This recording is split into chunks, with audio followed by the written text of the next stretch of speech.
Apakah kamu tahu kalau misalnya manusia serigala atau werewolf itu beneran ada?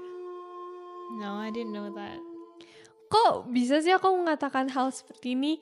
Karena faktanya di wilayah Eropa pada abad ke-15, 16, dan 17 ada yang dinamakan werewolf trials. Seperti witch trials, orang-orang dibawa ke pengadilan dan mereka akan diinterogasi dan akan diberikan hukuman karena mereka disangka sebagai werewolf. Zaman sekarang kita pastinya pernah mendengar kata werewolf kan?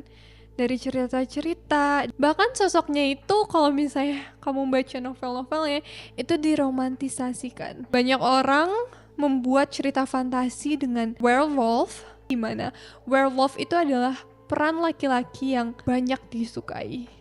Tapi faktanya di dalam sejarah werewolf itu tidak sehebat dan sekeren yang ada di buku-buku. Buang semua fantasi kalian tentang manusia serigala yang seperti itu, karena faktanya werewolf yang ada di dunia asli itu adalah yang menakutkan. Karena kebanyakan manusia serigala, mereka adalah manusia yang memiliki otak yang sedeng. Mereka adalah kriminal, pembunuh berantai, kanibal, dan psikopat yang menggunakan sosok supernatural dan mitos untuk menjadikan itu sebagai alibi dari perbuatannya. Di dalam legenda, werewolf itu adalah manusia yang dikutuk untuk menjadi serigala.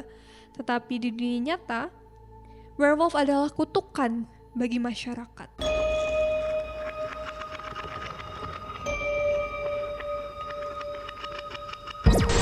Konten dalam podcast ini mengandung tema-tema yang berpotensi memicu ketidaknyamanan, seperti deskripsi grafis tentang ketindakan kekerasan, pembunuhan, kematian, trauma, mental illness, ritual, sihir, dan hal-hal supernatural lainnya seperti hantu. Jika kalian merasa sensitif dengan topik-topik ini, disarankan untuk melanjutkan dengan hati-hati atau mempertimbangkan untuk melanjutkannya atau tidak. Turn down the lights, snuggle up tight, and get ready for another Talk Tales. Siapa bilang sih kalau urban legend, mitos, dan cerita rakyat tidak memiliki basis fakta? Bagaimana kalau hal-hal yang selama ini kalian anggap tidak nyata malah benar-benar ada kenyataannya di dunia nyata? Selamat datang di podcast Talk Tales bersama dengan aku, Diski, host kalian, dan aku bersama dengan I'm Afrina. Kali ini aku akan membahas sosok legendaris yang bernama werewolf. Nah, werewolf ini sudah ada dari ribuan tahun yang lalu. Entitasnya, mitosnya, legendanya, dan bahkan di mitologi Yunani ada legenda werewolf mengenai Lycaon. Menurut legenda, Lycaon itu adalah Raja Arcadia yang merupakan putra dari Pelasgus. Dia dihukum oleh Zeus menjadi serigala karena dia dengan tega membunuh dan memotong-motong anaknya sendiri yang laki-laki untuk dimasak dan disajikan sebagai makanan kepada Zeus. Untuk apa? Karena dia ingin mengetes apakah Zeus yang merupakan the king of the gods atau raja dari para dewa yang memiliki kekuatan maha mengetahui, bisa menebak dan bisa tahu kalau misalnya itu adalah daging manusia. Sadis banget. I know, right? It's just for a test. Dia bisa melakukan hal lain, menyembunyikan suatu kayak berbohong di depan Zeus atau apa. Tapi kenapa dia harus menyediakan makanan yang merupakan anaknya sendiri? Tentu saja pada saat itu Zeus dibuat marah dan jijik atas perbuatannya. Dan Lycaon menjadi serigala, sedangkan anaknya itu yang dikorbankan dihidupkan kembali. Nah, bergeser dari ngomongin tentang legenda mitologi Yunani mengenai werewolf, di catatan sejarah negara di Eropa, ada banyak sekali kejadian di mana manusia dituding dan bahkan diinterogasi untuk dicari apabila benar mereka ini adalah werewolf. Di Prancis, dari tahun 1520 hingga 1630, tercatat lebih dari 30.000 orang dicurigai sebagai manusia serigala. That's a lot of people. Pada tahun 1500-an, ilmu sihir tuh menyebar di Eropa dan di Western. Pada saat itu, gereja agama Kristen tidak menerima adanya sihir dan tidak menerima bahwa manusia bisa berubah menjadi serigala karena hanya Tuhanlah yang bisa berubah wujud fisik manusia. Dan sihir serta werewolf itu merupakan ciptaan setan dan iblis menurut mereka. Dan banyak orang yang ketakutan kepada sihir dan ide mengenai werewolf itu berkembang. Salah satu kisah menyeramkan tentang manusia yang berubah menjadi serigala ada di tahun 1521 di Poligny, France. Ada dua laki-laki bernama Pierre Bourgot dan Michael Verdun yang menjadi salah satu yang pertama di Prancis untuk masuk ke pengadilan atas kasus ini. Mereka merupakan petani biasa. Mereka dibawa ke hadapan inkuisitor umum gereja, di mana pada awalnya Pierre itu tidak mau mengatakan apa-apa. Butuh waktu seharian untuk dia mengatakan sejujurnya apa yang terjadi. Dan dari saat dia membuka mulutnya, dia mengatakan kepada hakim bahwa dia adalah manusia serigala. Wow. Katanya, waktu dulu, kenapa dia bisa menjadi serigala? Dia itu didatangi oleh Michael Verdun dan dibujuk untuk kembali melakukan perjanjian dengan iblis. Jadi sebelumnya itu selama 2 tahun, dia itu adalah penyembah iblis. Tetapi dia capek untuk menyembah iblis, jadi dia kembali mendatangi gereja. Jadi kayak dia taubat gitu loh. Tapi didatengin sama Michael Verdun. Michael Verdun kayak ngepersuasiin dia untuk, ayolah kamu nyembah iblis aja. Kalau kamu nyembah iblis, kamu akan mendapatkan banyak uang. Setelah itu dibujuk seperti itu, akhirnya Pierre ingin dong, dan dia akhirnya setuju. Michael membawanya ke hutan di mana di situ mereka menghadiri upacara yang dilakukan untuk merubah menjadi manusia serigala. Dia mengaku kejahatan yang dia lakukan itu adalah bukan kesalahannya dia, karena dia tidak bisa mengendalikan insting hewannya. Mungkin pada saat itu maksudnya itu agar dia tuh dimaklumin gitu, gak dihukum. Tetapi setelah kalian tahu apa yang dia lakukan, kalian gak akan berpikir kalau misalnya itu bisa dimaklumin lagi. Dia bercerita dan mengaku di pengadilan bahwa suatu malam dia dan Michael, saat mereka menjadi serigala, mereka melihat seorang wanita yang sedang sibuk sendiri.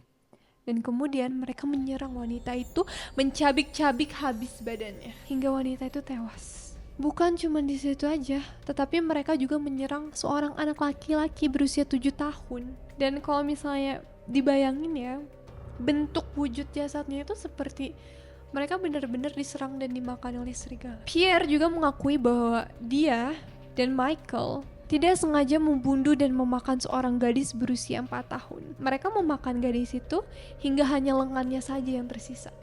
Satu lengannya. The rest of her body is gone. Kepalanya semuanya. Ya, dia memberitahu kepada pengadilan bahwa Michael, temennya itu, dia ngebeberin semuanya, menyukai daging manusia karena menurut dia daging manusia itu lezat. Dan sifat kanibalisme mereka ini semakin menjadi setiap mereka membunuh korban mereka akan meminum darahnya juga. Bukan di situ juga, tetapi Pierre mengakui dan mengungkapkan bahwa mereka pernah melakukan hubungan intim atau kawin dengan serigala betina. Bukan werewolf ya, tapi Bukan serigala, real serigala. what the hell? Menurut pengakuan Pierre dan Michael, untuk mereka bisa berubah menjadi serigala, mereka harus menggunakan salep, dan salep itu juga digunakan ketika mereka ingin kembali menjadi manusia. Pada saat itu, inquisitor meminta Pierre untuk berubah menjadi manusia serigala di depan mereka untuk membuktikan bahwa yang dia katakan itu benar. Tetapi Pierre bilang dia harus telanjang agar transformasinya terjadi. Dan mereka harus kayak gak kelihatan oleh siapa-siapa. Michael dan Pierre dijatuhkan hukuman mati dengan dibakar. Karena pada saat itu orang-orang percaya untuk memusnahkan sihir dari werewolf, sihir dari penyihir, mereka harus dibakar. So, mereka percaya cerita Michael sama Pierre? Iya, karena setelah dari werewolf trials ini, di Prancis dan di negara-negara lainnya sih banyak lagi yang terjadi. Foto-foto mereka itu dipajang loh di gereja sebagai pengingat bagi semua orang tentang perbuatan jahat apa yang dilakukan manusia jika mereka di bawah pengaruh iblis. Ada lagi kasus mengenai Jacques Roulet.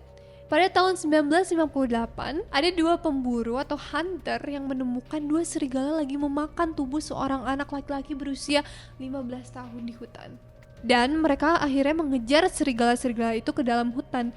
Tapi pas sampai di hutan, mereka menemukan sosok Jacques Roulet setengah telanjang dengan pakaian compang-camping, rambut dan janggutnya tuh panjang, tidak terurus, kusut, serta di tangannya itu berlumuran dengan darah. Dan di kuku-kukunya itu ada potongan daging manusia. Oh my god. Ya. As a normal person. Rowlett dibawa ke pengadilan di mana ia didakwa melakukan pembunuhan kepada anak 15 tahun itu dan memakannya. Selama interogasi, dia juga mungkin juga disiksa ya. Dalam catatan sejarahnya, kita tidak pernah tahu apakah dia benar-benar disiksa.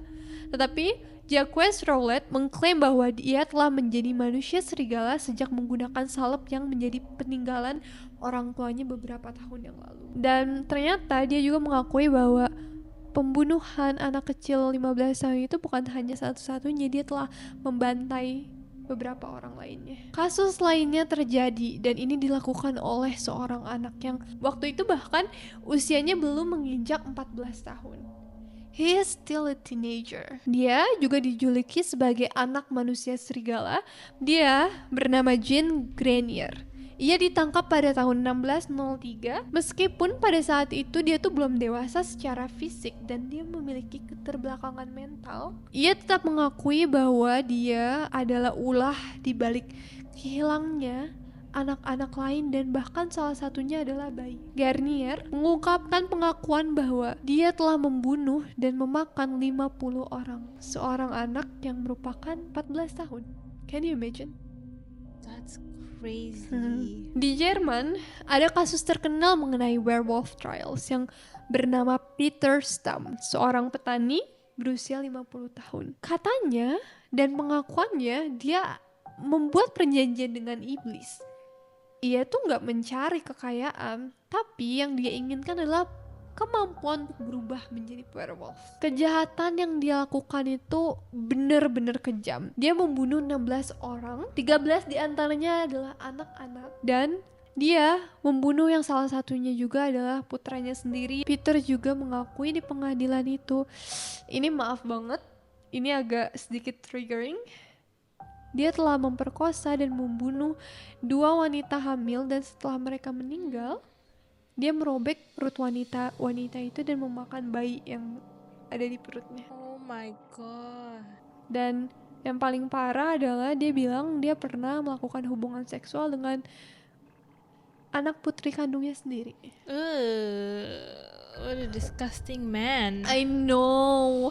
Pada tanggal 31 Oktober 1589, semua orang berkumpul di kota Bedburg, Jerman untuk menyaksikan eksekusi pria yang kejam ini. Stamm diberikan eksekusi yang merupakan salah satu yang paling brutal yang pernah tercatat. Dia diikat ke roda badannya dan roda itu tuh kayak narik badannya sampai kayak stretch gitu sampai meregang hingga tulang-tulangnya patah. Oh my karena god. ketarik. Oh my god, that's Bukan sampai di situ, mereka pun memutilasi, ngulitin dia. Dan kepalanya itu dipenggal di depan umum. Kemudian tubuhnya dibakar di tiang pancang. Sebagai peringatan, kepalanya itu tidak disia-siakan oleh orang-orang di sana. Kepalanya itu ditusuk pada sebuah tiang dan ditaruh di tengah desa. Oke, yang terakhir merupakan werewolf trials yang orang ini tidak cuman sebagai werewolf, tapi dia juga memiliki julukan sebagai Sacamantekas yang pernah kita bahas di episode sebelumnya. Namanya Manuel Blanco Romasanta. Mengakui dia telah membunuh 13 orang, tetapi dalam pembelaannya dia bilang kalau dia dikutuk dan telah melakukannya setelah dia berubah menjadi serigala. So it's not his fault. really. Yang dia lakukan itu outside of his control, dia nggak bisa mengendalikannya. It's like today's murder yang that says that it's because of the mental illness. Iya. Jadi nggak mau masuk penjara, mau masuk hospital. Iya, kalau zaman dulu mereka ngomongnya tuh mereka dikutuk pakai werewolf. Kalau zaman sekarang itu karena mereka punya mental illness. Nothing's changed. Manuel Blanco Romasanta mengatakan ini pada pengadilan. Pertama kali saya berubah adalah di pegunungan Couso. Saya bertemu dengan 2 serigala yang tampak ganas. Tiba-tiba saya jatuh ke tanah dan mulai merasakan kejang-kejang. Saya berguling 3 kali dan beberapa detik kemudian saya menjadi serigala juga. Saya berkeliaran dan keluar bersama dengan 2 serigala itu selama 5 hari. Sampai saya kembali ke tubuh saya sendiri. Yang Anda lihat seperti ini manusia. 2 serigala lainnya datang bersama saya. Yang saya pikir itu juga seorang serigala, ternyata mereka berubah menjadi manusia. Mereka berasal dari Valencia. Yang satu bernama Antonio dan yang satunya lagi bernama Don Genaro. Mereka juga dikutuk, yang mulia. Kami menyerang dan memakan sejumlah orang karena kami lapar. Manuel. Lo kalau misalnya jadi writer kayaknya fiksi horornya bagus banget deh. Tapi in reality jadi Imajinasinya. dia itu membuat all these actions when he was a human. Iya. Lucunya, ketika jaksa Luciano Bastita Hernáez meminta Blanco untuk menunjukkan transformasi dia di depan mereka semua untuk jadi werewolf, dia bilang kalau misalnya batas waktu untuk kutukannya sudah usai. Karena dia dikutuk 13 tahun yang lalu dan kutukan itu hanya berjalan selama 13 tahun. Sekarang udah expired. Expirednya on the day of the court ya. Jadi dia tuh sudah tidak bisa berubah menjadi werewolf lagi karena dia udah sembuh. Pengadilan membebaskan Blanco dari 4 pembunuhan yang telah dia lakukan setelah bukti forensik menunjukkan bahwa korban-korban itu sebenarnya tewas karena benar serangan serigala yang asli. Tapi kayak for what? Dia bilang dia ngakuinnya 13 orang padahal kayak 4-nya itu tuh bukan dia. Which is weird, right? But you know, banyak yang psikopat-psikopat sekarang itu they they like to claim more than they kill. Yeah. Because itu kayak accomplishment gitu. A show of power gitu kan. Achievement. So weird. Ia dinyatakan bersalah hanya kepada 9 pembunuhan saja, yang sisa-sisa tubuhnya setelah diselidiki itu menunjukkan tanda-tanda pembantaian. Pada tanggal 6 April 1853, Blanco dijatuhi hukuman mati dengan cara dicekik. Namun, eksekusi mati itu tidak jadi. Karena ada seorang ahli hipnotis Prancis yang bernama Philips. Jadi, news tentang werewolf ini tuh kayak bener-bener menyebar. Dan orang-orang tuh pay attention in this, dan salah satunya itu adalah ahli hipnotis ini. Pada saat itu dia tinggal di London dan dia mengikuti kasus viral ini melalui laporan surat kabar Prancis. Dan setelah itu Philips menulis surat kepada Menteri Kehakiman Spanyol. Dia dalam surat itu menyatakan bahwa Blanco menderita kegilaan yang dikenal sebagai lycanthropy dan dia tidak bertanggung jawab atas tindakannya. Dia mengaku ngeklaim bahwa dia telah berhasil mengobati kondisi tersebut kepada orang lain melalui hipnotis. Dan dia meminta agar eksekusi itu ditunda sehingga ia dapat mempelajari kasus tersebut. Dan Menteri Kehakiman menulis surat kepada Ratu Isabella II. Pada saat itu, Ratu Isabella bahkan menulis secara pribadi perubahan hukuman mati diganti menjadi penjara seumur hidup. Because of one letter. Iya, tapi pada saat itu ketakutan akan adanya werewolf itu benar-benar dipercaya oleh orang-orang. Mereka takut kalau misalnya mereka bisa menjadi werewolf dan mereka takut mereka bakal bertemu dengan werewolf. Selain orang-orang jahat itu, banyak sekali tuduhan yang dijatuhkan kepada orang yang sebenarnya tidak bersalah. Kayak seringkali tuduhan itu tuh dilontarkan oleh orang yang hanya ingin membalas dendam atau dia nggak suka aja. Karena kayak kebanyakan juga dari pengakuan-pengakuan werewolf ini mereka adalah orang-orang yang disiksa dan mereka sudah tidak tahan lagi atas kesakitan yang mereka derita, akhirnya mereka memilih untuk mengakhiri hidup mereka. Walaupun mereka polos, walaupun mereka tidak bersalah, lebih baik mereka quit this life. Yeah.